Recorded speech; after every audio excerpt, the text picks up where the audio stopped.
Good evening, Raymondo.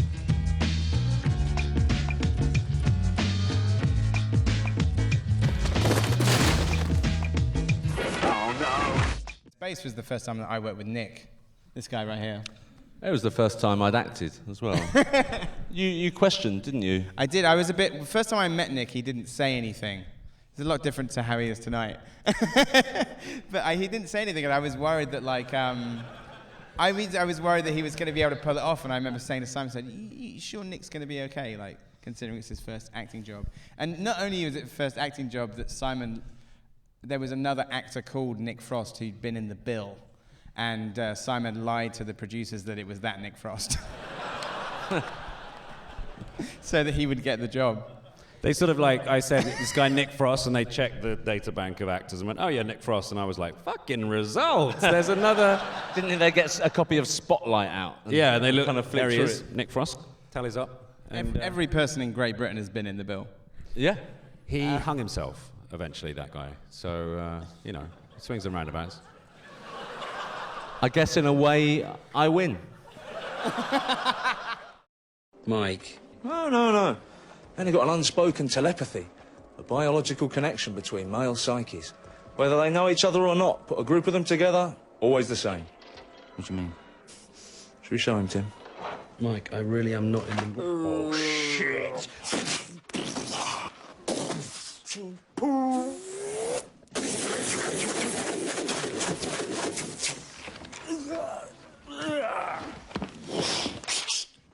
Tits.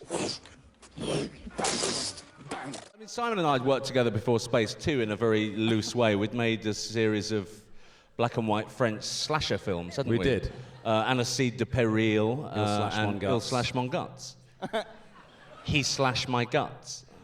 But never anything that was commercially viable, was it? It was sort of stuff we used to just watch.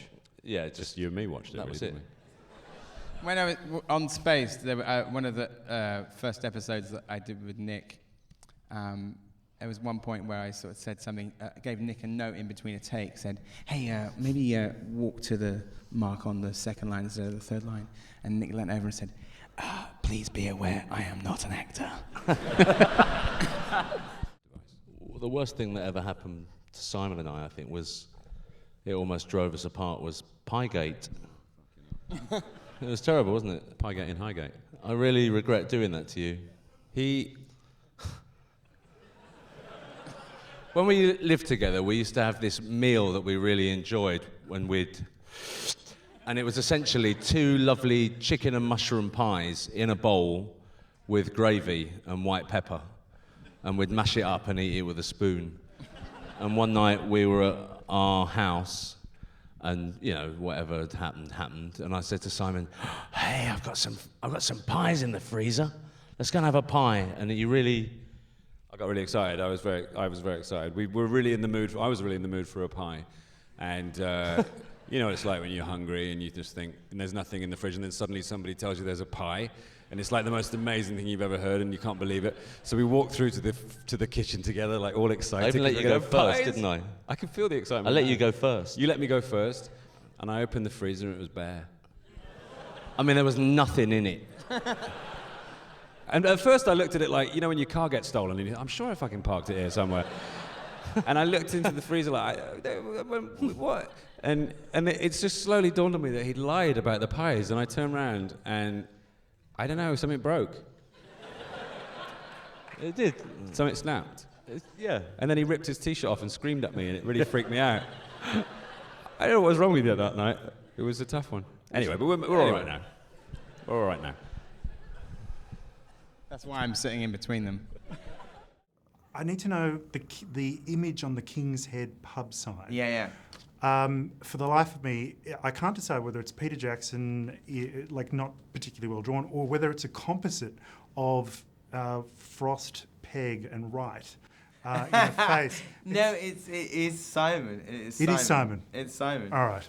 Okay. And what's funny is that particular pub is one of the pubs that pub wasn't called the King's Head, but that pub is changing its name to the King's Head and keeping that sign, which is hilarious. Nice. The actual real name of that place is the Arena Tavern, maybe ironically called the arena because it's tiny. It's like this tiny.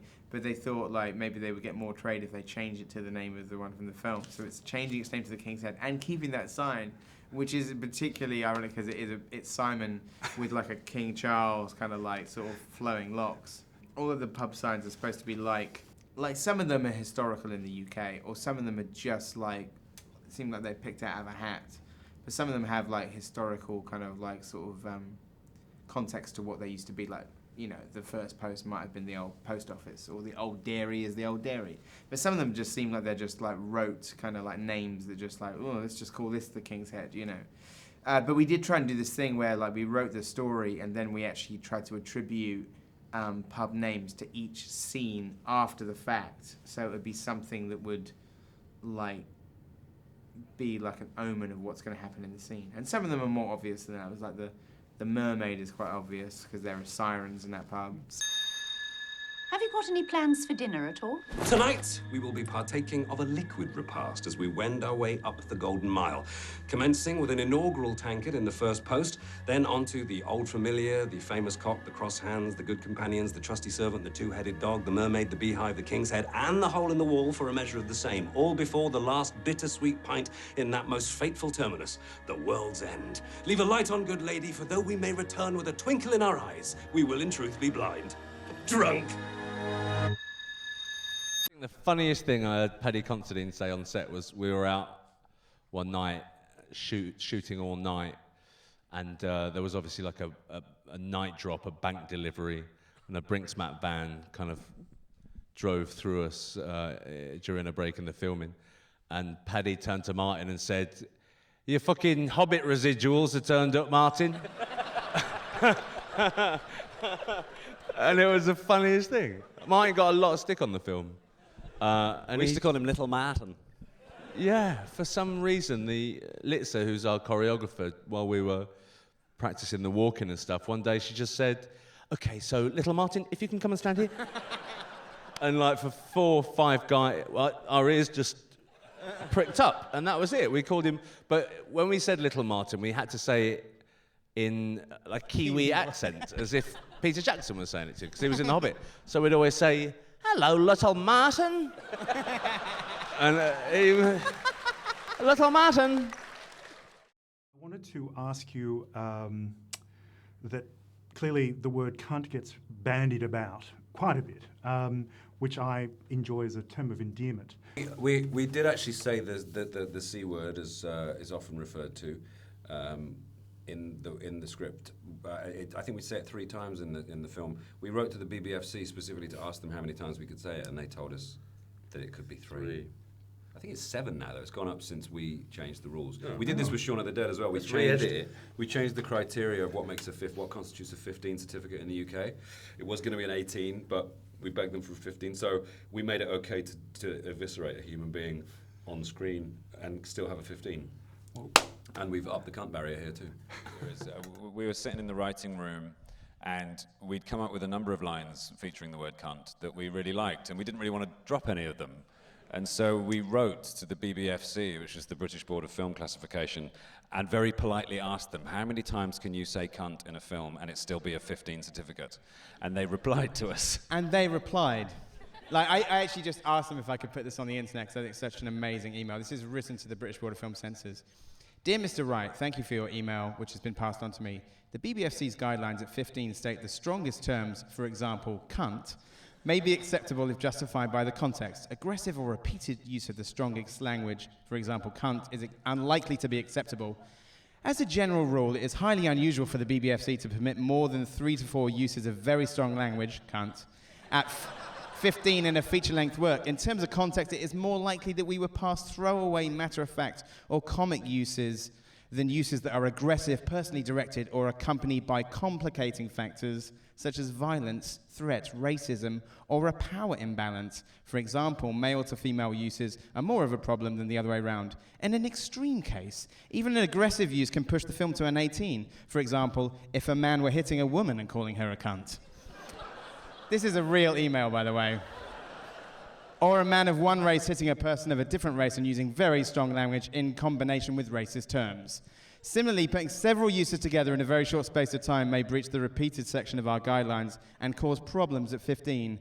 It is generally better if uses are spread out somewhat. As you say, we passed a single use of a strong word cunt in Shaun of the Dead because the use in question was throwaway, unthreatening, and essentially a term of endearment amongst friends. And then in brackets it says, "Can I get any of you cunts a drink?" ? In the case of Hot Fuzz, we actually permitted 2 uses, one spoken and one written. First of all, we see the word cunt on the list of prohibited terms on the swear box in the police station, and then we hear, "What a cunt," when a man tells his friend about a man who sold drugs to kids. In the first case, the use was written, which reduces its impact, and of course lacked any aggression. In the second case, the use was not aggressive and was not personally directed, but instead uttered about a person who was not present at the time. So if Uncle Derek had been there, it could have been an 18.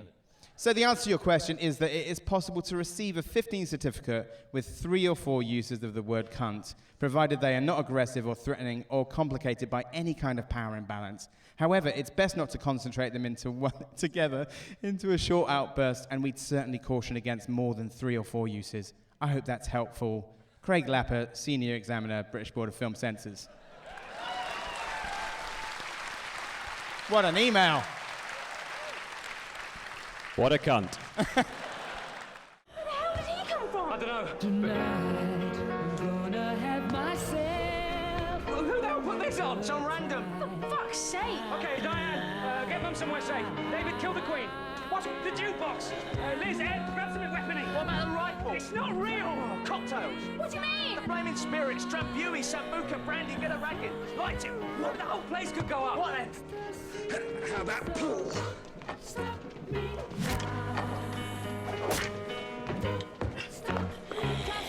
Okay, John, it's time at the bar. When we were shooting the scene with the zombies outside the pub, one of the zombies in makeup came up to me, thinking that I was a runner, and just looked over at me and went, "Whew, straight to video for this one."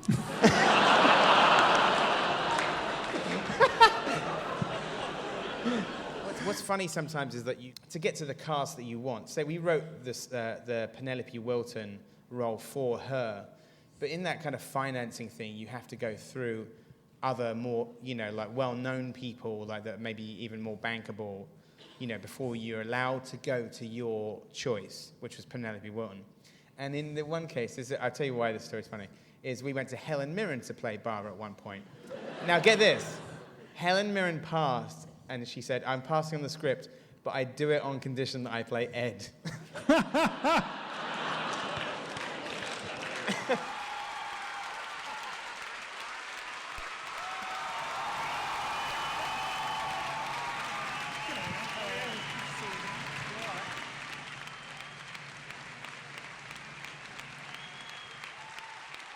Get another chair.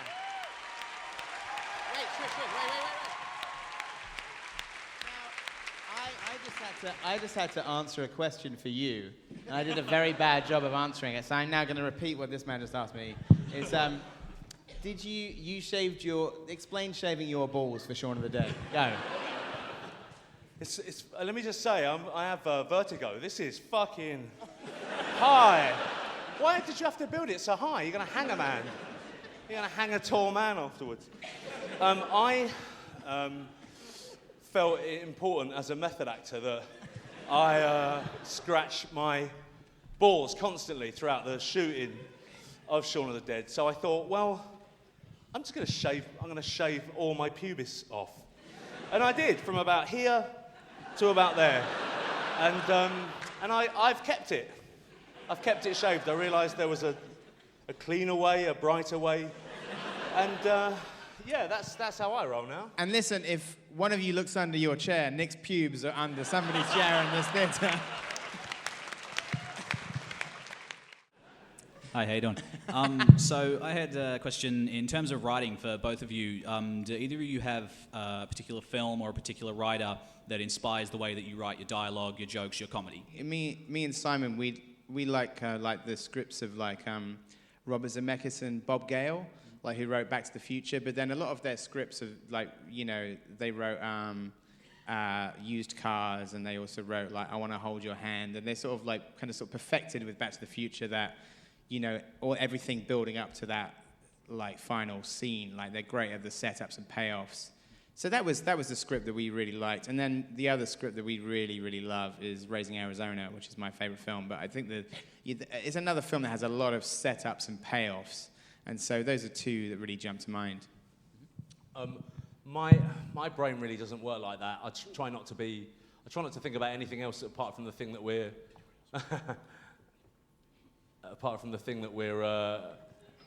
the thing that we're doing at the time, you know? And I think if you put something in front of me, I'd say, that's amazing, I absolutely love it. And then 2 minutes either side, I would have forgotten what it was I was looking at. But why don't we ask Simon Pegg what he thinks?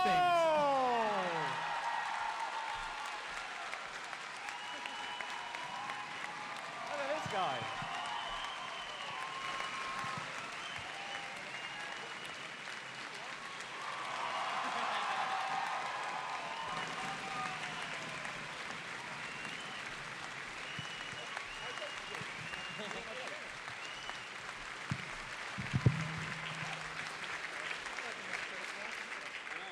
Did you hear my answer, by the way, or not? No, it did not, no. Okay, so this can be like Mr. and Mrs. What's your favourite script, Simon? My favourite strip club? Script. Oh, sorry. Remember that one in San Francisco? The script. My favourite script? Yeah. Of our three films? No, of your other scripts. What script inspires you? If I get it right, I want you to stand up. Raising Arizona? You don't have to. Peter Jackson was like live on Skype from New Zealand, but he was on a little monitor.